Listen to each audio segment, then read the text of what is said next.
Hello everyone, আশা করি আপনারা সবাই ভালো আছেন। আজকের সফটওয়্যার ইঞ্জিনিয়ারিংয়ের এই ভিডিওটার মধ্যে আমরা একটা অত্যন্ত শক্তিশালী মডেল নিয়ে কথা বলবো। যেটা হচ্ছে স্পাইরাল মডেল। এই স্পাইরাল মডেলটা হচ্ছে জটিল এবং বড় ধরনের যে সকল প্রজেক্টগুলো আছে সেগুলার মধ্যে ইউজ করা হয়, যাতে ঝুঁকি এবং রিস্ক ম্যানেজমেন্টের কথা চিন্তা করে এটা ইউজ করা হয়। এই মডেলটা মূলত বড় বড় যে সকল প্রজেক্ট আছে তার জন্যই তৈরি করা হয়েছে। দেন হচ্ছে আমরা যদি এখানে এসে দেখি, আপনারা এই পিকচারটাও দেখতে পাচ্ছেন।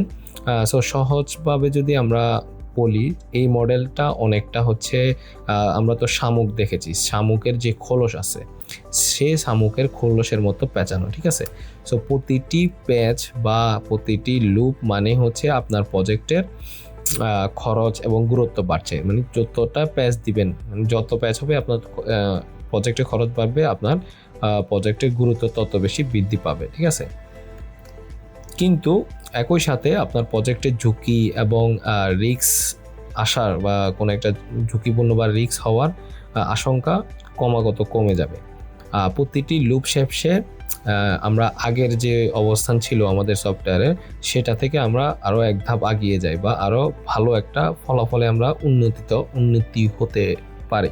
আমি একটু অনেক জটিল কথা বলতে চাচ্ছি আর কি, এই জন্য কথা আটকে যাচ্ছে, এই জন্য ক্ষমা সুন্দর দৃষ্টিতে দেখবেন। নেক্সট হচ্ছে আমরা যদি দেখি, এই মডেলটা আমরা মূলত 4টা কোয়াড্রেন্টে ভাগ করে থাকি, যে 4টা কোয়াড্রেন্টেই এই প্রিন্সিপালটা কাজ করে থাকে। প্রথম যেই কোয়াড্রেন্ট এর কাজ, সেখানে আমরা দেখি অবজেক্টিভ সেটিং। প্রথমে আমরা ঠিক করি যে আমরা আমাদের মূল লক্ষ্যটা কি, অবজেক্টিভ সেট করা, গোল সেট করা। দেন হচ্ছে আমরা দ্বিতীয় কোয়াড্রেন্টে এসে আমরা রিস্ক অ্যানালাইসিস করি, যেমন মানে আমাদের কি কি ঝুঁকি হতে পারে, কি কি ভুল হতে পারে, সেইগুলাকে পুরোপুরি আমরা সেট করি। দেন হচ্ছে আমরা একটা প্রোটোটাইপ বানিয়ে চেক করে দেখা যায়, একটা প্রোটোটাইপ মানে ওটা নমুনা টাইপ একটা জিনিস বানাই, দেন হচ্ছে ওটাকে চেক করে, ঠিক আছে। দেন হচ্ছে আমাদের ইঞ্জিনিয়ারিং এর কাজটা আছে। এই ইঞ্জিনিয়ারিং কাজটা আপনারা তো জানেন যে ওই ইমপ্লিমেন্টেশনের কাজটা, যে আমাদের ঝুঁকি কমে গেলে আমরা আসলে কোডিং এবং বিল্ডিং এর কাজটা মূলত শুরু করি, যে অ্যাকচুয়াল কাজটা আমরা শুরু করি। দেন হচ্ছে আবার আরেকটা প্রসেসের মধ্যে যাই, যেটা হচ্ছে সর্বশেষ আমরা রিভিউ করে আমরা যে কাজটা করেছি সেই কাজটা রিভিউ করি, দেন হচ্ছে পরের লুপটা আমরা রেডি হয়ে যায়। এভাবে এইরকম লুপে চলতে থাকে। ওকে, আশা করি এই বিষয়টা একটু বুঝতে পারছেন। এখন আমরা এখানে হচ্ছে আমি আপনাদেরকে একটা এক্সাম্পল দিয়ে এই স্টেপগুলো একটু বলি।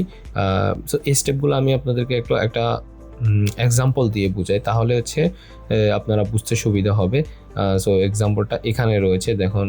মানে আমাদের আমাদের জ্যানটেক কোম্পানি আছিল, ওই জ্যানটেকে যে আমরা একটা জ্যান একাডেমি প্ল্যাটফর্ম করতে চাচ্ছি, ওই প্ল্যাটফর্মেরই আমরা একটা এক্সাম্পল নিয়ে কথা হলো। আগের ভিডিওর মধ্যে আমরা ওইটা শুরু করেছিলাম।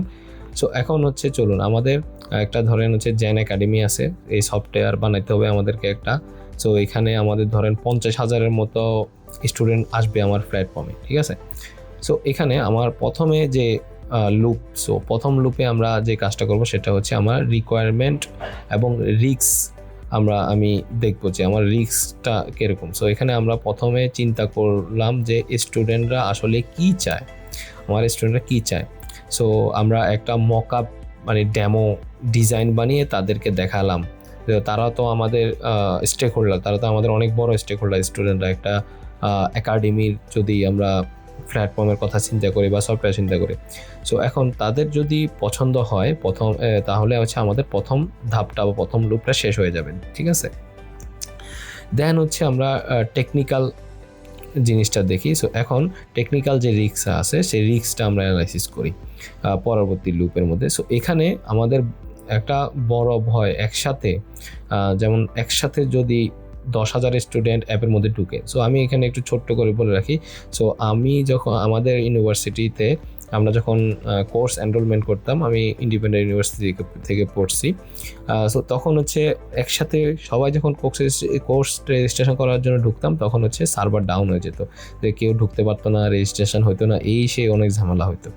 সো এখন আমাদের এখানেও তো এরকম ঝামেলা হতে পারে যে 10,000 স্টুডেন্ট একসাথে যদি ঢুকে, সার্ভারটার অবস্থা কি হবে, ঠিক আছে।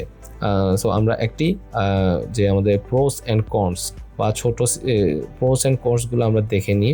দেখেন হচ্ছে আমরা একটা ছোট সিস্টেম বানাই, ঠিক আছে, ছোট সিস্টেম বানাই আমরা, সেখানে হচ্ছে লোড টেস্টিং করলাম, যে মানুষ দিয়ে লোড টেস্ট করলাম, সমস্যা থাকলে এবার যদি কোনো সমস্যা থাকে তাহলে আমরা সেই সমস্যাটাকে সমাধান করি। দেন হচ্ছে পরের প্রসেসে হচ্ছে আমরা সিকিউরিটি যে রিস্ক আছে, পরের লুপে গিয়ে সিকিউরিটি রিস্কটা আমরা দেখি যে স্টুডেন্টদের ডাটা কেউ চুরি করে ফেলতেছে কিনা। দেন হচ্ছে আমরা হচ্ছে হ্যাকিং টেস্ট এবং পেনিট্রেশন টেস্ট করে সিকিউরিটিটা একদম টাইট করে ফেলি, যাতে করে আমাদের সিকিউরিটি ব্রিচ না হয়। দেন হচ্ছে আমরা পরবর্তী যদি লুপে যাই, পরবর্তী লুপে হচ্ছে আমরা পরবর্তী লুপ এখানে আসে নাই মনে হয়। সো পরবর্তী লুপ হচ্ছে ফাইনাল। সো পরবর্তীতে আমরা হচ্ছে যে ফাইনাল রিলিজ করে ফেলি, সব ভুল ধরার পরে আমরা হচ্ছে ফাইনাল রিলিজে চলে যাই হচ্ছে সফটওয়্যারটা নিয়ে। ওকে, সো এখানে হচ্ছে আছে পুরাটা। সো ওইখানে হচ্ছে আমি লুপগুলো একটু একটু বললাম। দেন হচ্ছে এখানে হচ্ছে পুরো প্রসেসটা দেখেন, চারটা এখানে আছে। সো আশা করতেছি এই উদাহরণটা দিয়ে আপনারা বুঝতে পারছেন। দেন হচ্ছে আমরা যদি এই মডেলটার প্রোস অ্যান্ড কনসগুলো দেখি, সো সবগুলা মডেলেরই কিন্তু প্রোস কনস থাকে, সো এটারও আছে। সো আমরা যদি এগুলো একটু দেখি যে এটা মানে এটা আমরা কেন ব্যবহার করব, কারণ হচ্ছে ধরেন যে এই মডেলটা এখানে ভুল হওয়ার সম্ভাবনা প্রায় জিরো, যে আপনার কোনো একটা সিস্টেম বানাচ্ছেন সেখানে ভুল হওয়ার সম্ভাবনা অনেক একদম জিরো, কারণ আমরা এখানে অনেক রিস্ক অ্যাসেসমেন্ট আমরা করি। সো প্রতিটি প্যাচ যখন ঘুরতেছে, প্রতিটি প্যাচে কিন্তু আমরা রিস্ক অ্যাসেসমেন্ট করতেছি। সো এই জন্য আমাদের রিস্কের বা ভুল হওয়ার সম্ভাবনা একদম কমে যায়। দেন হচ্ছে আমরা যদি অসুবিধা একটা দেখি, যে এখানে আমাদের একটাই অসুবিধা, সেটা হচ্ছে আপনার এটা অনেক দামি হয়ে যায়, কারণ অনেক টাইম লাগে এবং অনেক সময় সাপেক্ষ মডেল, এটা যেন অনেক সময় লাগে। তো এই স্পাইরাল মডেলটা সাধারণত ছোট ধরনের যে সকল অ্যাপ আছে সেগুলোর মধ্যে এটা ব্যবহার করা হয় না, কারণ তাহলে হচ্ছে ধরেন এমন হয়ে যাবে যে আপনি মশা মারতে ধরেন কামান আনছেন, এরকম একটা উপদ্রব হয়ে যাবে, ঠিক আছে। সো এখানে আমি আবার আমি তো নিজে এমনি বলে দিলাম, এখানে আবার পয়েন্ট আকারে সুন্দর করে সাজানো বলা আছে। সো আশা করি আপনারা এগুলো একটু দেখতে পাচ্ছেন। সো আমি আর এগুলো পড়তেছি না, আমি একদম বেসিক কথাটা আপনাদেরকে, বেসিক মূল যে বিষয় সেটা আমি বলে দিলাম। দেন হচ্ছে আমরা যদি এখানে যে সিলেকশন গাইডেন্স যদি দেখি যে কোন মডেলটা আমরা কখন ইউজ করব, সো এখানে দেখেন গাইডেন্স দেওয়া আছে। তারপরে হচ্ছে spiral model, waterfall, agile. So অ্যাজাইলে আমরা মনে হয় এখনও যাই নাই। সো অ্যাজাইলটা আমরা একটু পরে, অ্যাজাইলটা ধরেন বাদ দেন, এটা এখন দেখিয়ে না, আমরা অ্যাজাইলে গেলে তখন ওইটা নিয়ে আলোচনা করব। সো এখন এখানে যদি আমরা প্রজেক্ট কমপ্লেক্সিটি যদি দেখি, সো প্রজেক্ট কমপ্লেক্সিটি যদি লার্জ, কমপ্লেক্স এবং হাই স্টেক হয় তখন হচ্ছে আমরা স্পাইরাল যাই, কিন্তু আর ওয়াটারফলে সিম্পল, ওয়েল ডিফাইন্ড স্কোপ, তখন ওইখানে আমরা যাই risk level. So risk level যে সকল সফটওয়্যারের মধ্যে বেশি হয় সেগুলোর মধ্যে আমরা স্পাইরাল নিই, আর লো রিস্ক বা ওগুলোর মধ্যে আমরা হচ্ছে ওয়াটারফল বা অ্যাজাইলে যেতে পারি। অ্যাজাইলে আবার মিডিয়াম নিয়ে হচ্ছে রিকোয়ারমেন্ট অ্যাক্সিলারেবিলিটি। সো এখানে দেখতে পাচ্ছেন যে আমরা এই বিষয়গুলো আপনারা একটু দেখে নেন অথবা পজ করে ভিডিও দেখেন। সো আমি মানে বেসিক্যালি যদি বলতে চাই যে আমাদের যদি কোনো বড় রকমের বা সেন্সিটিভ এমন কোনো সফটওয়্যার হয় তখন হচ্ছে আমরা স্পাইরাল মডেলটা চুজ করি। সো যেমন ধরেন হচ্ছে যে কোনো ব্যাংকিং সিস্টেম হতে পারে এবং হচ্ছে ডিফেন্সের যে কোনো প্রজেক্ট আছে সেগুলো হতে পারে, কারণ ওগুলোর মধ্যে হাই রিস্ক থাকে, সেগুলোর মধ্যে কোনো ভুলের কোনো নাই। সো ভুল হলেই গেছে। সো এই যে ওই সকল প্রজেক্টের মধ্যে সাধারণত স্পাইরালটা ইউজ করা হয়। দেন হচ্ছে আমরা যে সকল ছোট ছোট স্টার্টআপ আছে অথবা ছোট ছোট সফটওয়্যার আছে যেগুলোর ক্ষেত্রে ধরুন আপনার রিকোয়ারমেন্ট একদম ফিক্সড, আপনি জানেন কী হবে, সো ভুল হওয়ার সম্ভাবনা কম, সেগুলোর মধ্যে ওয়াটারফল অথবা যে অ্যাজাইল মেথড আছে সেই মেথডগুলো অ্যাপ্লাই করা হয়। সো আমরা যদি একদম শেষে কনক্লুশন করি, ইটারেটিভ টু মিটিগেট, সো এটার অর্থ হচ্ছে যে বারবার প্যাচ ঘোরানো এবং ঝুঁকি কমানো। সো মানে বারবার প্যাচ ঘুরাইতেছি, ঝুঁকি কমাইতেছি, সো এটা কিন্তু সময়সীমাও বৃদ্ধি হইতেছে। সো এরকম প্যাচ ঘুরাই ঘুরাই আমরা কিন্তু আমাদের যে কোনো বড় ধরনের যে সফটওয়্যার আছে সেগুলোর ঝুঁকি কমায় ফেলতে পারি।